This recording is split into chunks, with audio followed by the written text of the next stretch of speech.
ಚಕ್ಕೋತ ಚಕ್ಕೋತ ಚಕ್ಕೋತ ಬೇಕಿತ್ತ.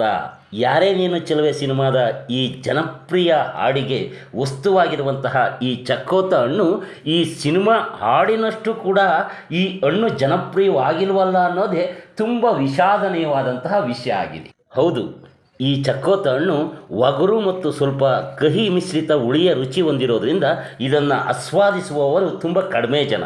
ಅದೇ ಸೇಬು, ಮೋಸಂಬಿ, ಮಾವು, ದಾಳಿಂಬೆ ಮತ್ತು ಬಾಳೆಹಣ್ಣು ಇವೆಲ್ಲವನ್ನು ಕೂಡ ಆಸ್ವಾದಿಸಿದಷ್ಟು ಈ ಚಕ್ಕೋತ ಹಣ್ಣನ್ನು ಆಸ್ವಾದಿಸುವವರು ಇಲ್ಲ.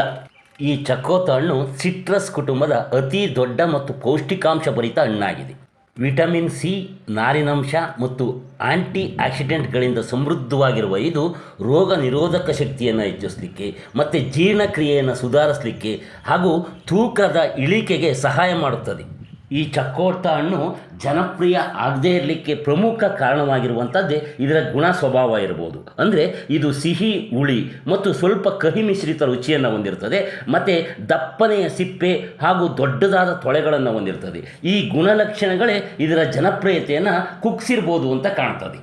ಈ ಚಕ್ಕೋತ ಹಣ್ಣು ಸಾಕಷ್ಟು ಜನಪ್ರಿಯ ಆಗಿರದೇ ಇರ್ಬೋದು, ಆದರೆ ಈ ಹಣ್ಣಿನಲ್ಲಿರುವಂತಹ ಸಾಕಷ್ಟು ಪೌಷ್ಟಿಕಾಂಶಗಳು ಮನುಷ್ಯನ ದೇಹಕ್ಕೆ ಅತ್ಯಂತ ಅಗತ್ಯವಾಗಿ ಬೇಕಾಗಿದೆ. ಮನುಷ್ಯರನ್ನು ಕಾಡುವ ಅನೇಕ ಕಾಯಿಲೆಗಳಿಗೆ ಈ ಚಕ್ಕೋತ ಹಣ್ಣಿನಲ್ಲಿ ಮದ್ದಿದೆ. ಅಂದರೆ ಇದನ್ನು ನಿಯಮಿತವಾಗಿ ಸೇವಿಸೋದ್ರ ಮೂಲಕ ಅನೇಕ ಕಾಯಿಲೆಗಳನ್ನು ನಾವು ನಮ್ಮ ದೇಹದ ಒಳಕ್ಕೆ ಬರದಂತೆ ತಡೆಗಟ್ಟಬಹುದಾಗಿದೆ. ಈ ಚಕ್ಕೋತ ಹಣ್ಣಿನಲ್ಲಿ ವಿಟಮಿನ್ ಸಿ ಅಧಿಕವಾಗಿರೋದ್ರಿಂದ ಇದು ದೇಹದ ರೋಗ ನಿರೋಧಕ ಶಕ್ತಿಯನ್ನು ಹೆಚ್ಚಿಸಿ ನೆಗಡಿ, ಕೆಮ್ಮು ಮತ್ತು ಜ್ವರದಂತಹ ಸೋಂಕುಗಳಿಂದ ನಮ್ಮನ್ನು ರಕ್ಷಿಸುತ್ತದೆ. ಇದರಲ್ಲಿರುವಂತಹ ಪೆಕ್ಟಿನ್ ಎಂಬ ರಾಸಾಯನಿಕ ಅಂಶವು ನಮ್ಮ ದೇಹದಲ್ಲಿರುವ ಕೆಟ್ಟ ಕೊಲೆಸ್ಟ್ರಾಲನ್ನು ಕಡಿಮೆ ಮಾಡಿ ರಕ್ತ ಪರಿಚಲನೆಯನ್ನು ಉತ್ತಮಗೊಳಿಸುವ ಮೂಲಕ ಹೃದಯ ಸಂಬಂಧಿ ಆರೋಗ್ಯಕ್ಕೆ ಸಹಾಯ ಮಾಡುತ್ತದೆ. ಈ ಹಣ್ಣಿನಲ್ಲಿ ಹೆಚ್ಚಿನ ನಾರಿನಂಶ ಇರೋದರಿಂದ ಜೀರ್ಣಕ್ರಿಯೆಯನ್ನು ಸರಾಗಗೊಳಿಸುತ್ತದೆ ಮತ್ತು ಮಲಬದ್ಧತೆಯನ್ನು ನಿವಾರಿಸುತ್ತದೆ. ಕಡಿಮೆ ಕ್ಯಾಲೋರಿ ಹೊಂದಿರುವ ಕಾರಣ ಇದು ಈ ಹಣ್ಣಿನ ಸೇವನೆಯಿಂದ ತೂಕ ಇಳಿಸಲು ಸಹಕಾರಿಯಾಗ್ತದೆ. ಈ ಚಕ್ಕೋತ ಹಣ್ಣಿನಲ್ಲಿ ಕ್ಯಾಲ್ಸಿಯಂ, ಪೊಟ್ಯಾಷಿಯಂ ಮತ್ತು ಇತರೆ ಖನಿಜಾಂಶಗಳು ಹೊಂದಿರುವುದರಿಂದ ಮೂಳೆಗಳನ್ನು ಬಲಪಡಿಸ್ತದೆ ಮತ್ತು ನಮ್ಮ ಚರ್ಮದ ತ್ವಚೆಯ ಕಾಂತಿಯನ್ನು ಹೆಚ್ಚಿಸ್ತದೆ. ಈ ಚಕ್ಕೋತ ಹಣ್ಣನ್ನು ನಾವು ನಿಯಮಿತವಾಗಿ ಸೇವಿಸೋದ್ರಿಂದ ನಮ್ಮ ರಕ್ತದಲ್ಲಿರುವ ಸಕ್ಕರೆಯ ಮಟ್ಟವನ್ನು ನಿಯಂತ್ರಣದಲ್ಲಿಡ್ತದೆ. ಆ ಮೂಲಕ ಮಧುಮೇಹ ಅಂದರೆ ಸಕ್ಕರೆ ಕಾಯಿಲೆ ನಮ್ಮ ಹತ್ತಿರ ಕೂಡ ಸುಳಿದಂತೆ ನೋಡ್ಕೊಳ್ತದೆ. ನಮ್ಮ ಬಾಯಿಯ ಒಸಡಿನಲ್ಲಿ ರಕ್ತ ಬರ್ತಿದೆ, ಬಾಯಿ ದುರ್ವಾಸನೆಯಿಂದ ಕೂಡಿದೆ ಅಂದರೆ ಅದಕ್ಕೆ ನಮ್ಮ ದೇಹದಲ್ಲಿ ವಿಟಮಿನ್ ಸಿ ಕೊರತೆ ಉಂಟಾಗಿದೆ ಅಂತ ಅರ್ಥ. ಇದನ್ನು ನಾವು ದೂರ ಮಾಡಬೇಕು ಅಂದರೆ ನಿಯಮಿತವಾಗಿ ಈ ಚಕ್ಕೋತ ಹಣ್ಣನ್ನು ಸೇವಿಸಬೇಕು. ಹೀಗೆ ನಿಯಮಿತವಾಗಿ ಚಕ್ಕೋತ ಹಣ್ಣನ್ನು ಸೇವಿಸೋದ್ರಿಂದ ಮೂತ್ರನಾಳದ ಸೋಂಕನ್ನು ಕೂಡ ತಡೆಗಟ್ಟಬಹುದಾಗಿದೆ. ಈ ಚಕ್ಕೋತ ಹಣ್ಣನ್ನು ತಿನ್ನೋದ್ರಿಂದ ನಮ್ಮ ಜೀರ್ಣಕ್ರಿಯೆ ಕೂಡ ಚೆನ್ನಾಗಿ ಆಗ್ತದೆ. ಅಲ್ಲದೆ ಬಹಳ ಮುಖ್ಯವಾಗಿ ಯಾರಿಗಾದರೂ ಆಲ್ಕೋಹಾಲ್ ಚಟ ಇದೆ ಅಂದರೆ ಕುಡಿತದ ಅಭ್ಯಾಸ ಇದೆ ಅಂದರೆ ನಿಯಮಿತವಾಗಿ ಈ ಚಕ್ಕೋತ ಹಣ್ಣನ್ನು ತಿನ್ನೋದ್ರಿಂದ ಆ ಚಟದಿಂದ ದೂರ ಆಗ್ಬೋದು ಅಂತ ಕೂಡ ತಜ್ಞ ವೈದ್ಯರು ಹೇಳ್ತಾರೆ.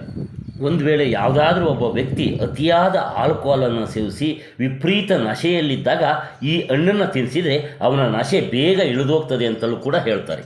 ಚಕ್ಕೋತ ಹಣ್ಣು ಹೈಬ್ರಿಡ್ ತಳಿಯಿಂದ ಸೃಷ್ಟಿಯಾದದ್ದಲ್ಲ, ಅಂದರೆ ಸಂಕರ ತಳಿಯ ಮೂಲಕ ಸೃಷ್ಟಿಯಾದದ್ದಂಥದ್ದಲ್ಲ. ಇದು ಪ್ರಾಚೀನವಾದಂತಹ ಒಂದು ಹಣ್ಣಾಗಿದೆ. ಆದ್ದರಿಂದಲೇ ಭಾರತದ ಪ್ರಾಚೀನ ಆಯುರ್ವೇದ ಪುಸ್ತಕ ಸುಶ್ರುತ ಸಂಹಿತೆಯಲ್ಲಿ ಈ ಹಣ್ಣನ್ನು ಅತ್ಯುತ್ತಮ ಹಣ್ಣುಗಳ ಪಟ್ಟಿಯಲ್ಲಿ ಕೂಡ ಸೇರಿಸಿದ್ದಾರೆ.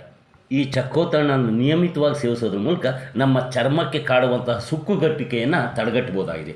ಆ ಮೂಲಕ ನಮ್ಮ ವಯಸ್ಸಾಗುವಿಕೆಯನ್ನು ಕಾಣದೇ ಇರುವಂತೆ ಕೂಡ ಮುಚ್ಚಿಕೊಳ್ಬಹುದಾಗಿದೆ. ಇಷ್ಟೆಲ್ಲ ಆರೋಗ್ಯಕರ ಗುಣಲಕ್ಷಣಗಳನ್ನು ಹೊಂದಿರುವಂತಹ ಈ ಚಕ್ಕೋತ ಹಣ್ಣು ಚಕ್ಕೋತ ನಮಗೂ ನೀ ಬೇಕಿತ್ತಾ ಅಂತ ಅನ್ನಿಸ್ತದೆ. ಈ ವಿಡಿಯೋ ನೋಡಿದ ನಿಮಗೂ ಕೂಡ ಈ ಚಕ್ಕೋತ ಹಣ್ಣು ಇಷ್ಟವಾಗಿದ್ದರೆ ಒಂದು ಲೈಕ್ ಕೊಡಿ. ಹಾಗೆ ನಿಮ್ಗನ್ಸಿದ್ದನ್ನು ಕಾಮೆಂಟ್ ಮಾಡಿ. ಈ ವಿಡಿಯೋವನ್ನು ಶೇರ್ ಮಾಡಿ ನಿಮ್ಮ ಸ್ನೇಹಿತರಿಗೆ ಕಳಿಸಿ, ಅವರು ಕೂಡ ನೋಡಲಿ. ಎಲ್ಲಕ್ಕಿಂತ ಮುಖ್ಯವಾಗಿ ಈ ಚಾನಲ್ಗೆ ಸಬ್ಸ್ಕ್ರೈಬ್ ಆಗಿಲ್ಲ ಅಂದರೆ ಈಗಲೇ ಸಬ್ಸ್ಕ್ರೈಬ್ ಮಾಡ್ಕೊಳ್ಳಿ. ಎಲ್ರಿಗೂ ಕೂಡ ನಮಸ್ತೆ.